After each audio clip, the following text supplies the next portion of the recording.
Winless, Haliburtonless, and Ringless. Can it get any worse for the Pacers? Look, ever since Haliburton tore his Achilles in the finals, Pacers fans have been in hell. Miles Turner left, and that kind of injury for Tyrese Haliburton, who is a point guard or a playmaker, is huge. Losing your floor general for a full season, that changes everything. The whole team was built around his style and his chemistry. Now that's out the window, at least for now. And look, I talked about Miles Turner leaving. Even though I think Miles Turner is a bum, that's still a pretty huge loss because he was a I center, you know? I mean, he was better than Jay Huff, who was a 38-year-old center coming off an Achilles tear. And since they have no center now, they're playing people like Tony Bradley and Isaiah Jackson, who are mediocre at best centers. And they still haven't found a reliable center in free agency or in the draft. So if Haliburton out, Turner gone, and no long-term fix at the 5, the Pacers core is shaken.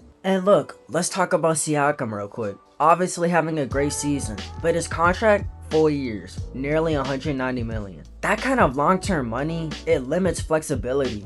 And restructuring your roster, it becomes harder. Why am I saying this? Because they're playing Haliburton, somebody who also got a bag, for being on a bench. And no, that isn't Haliburton's fault, but nonetheless, they're still paying him, right? And if the team isn't contending, then the big contract kind of becomes a burden. And look, contract isn't even the biggest issue, it's chemistry issues too. With major injury, turnover, and the core just changing in general, the flows of the system gets disrupted. I mean, when you had Tyrese Haliburton running your system for about 3 years, and when that's suddenly gone, you're gonna be shell-shocked a little. You're gonna play a little different, you're gonna play a little worse. Actually, not even a little worse, very worse, cause they're 0-4. And the coaching systems might need adaptation. Veteran leadership could suffer. Miles Turner, he was there for 3 generations of the Pacers. The Paul George Pacers, the rebuilding Pacers, and the Tyrese Haliburton Pacers. And now he's out the window to the rival Bucks. And Tyrese Haliburton, the franchise cornerstone who led you to the finals, he's out with an Achilles tear. There's no real veteran on the team to make up for all of that. Look, and there was this good article I read. It said how Turner's departure indicated the organization shifting its view after Haliburton's injury. Basically, the Pacers are not contending anymore, so they have to figure out, okay, which role players are going to be worth keeping and which role players aren't going to be worth keeping or paying money to. Because we're not contending anymore. You can't pay dudes just to be a solid role player because you're not contending for nothing anymore.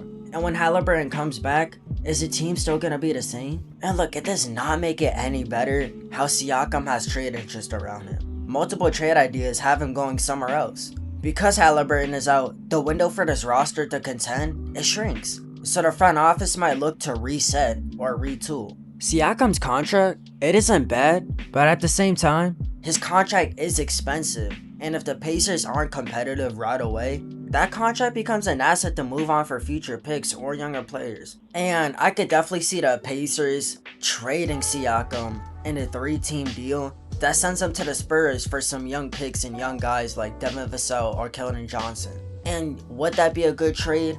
No, but the Pacers might just have to if they don't look the same after Haliburton comes back. Because mind you, it took a lot of luck and it took a lot of resilience from the Pacers to 4-7 against the Thunder. Who knows if they're gonna be the same?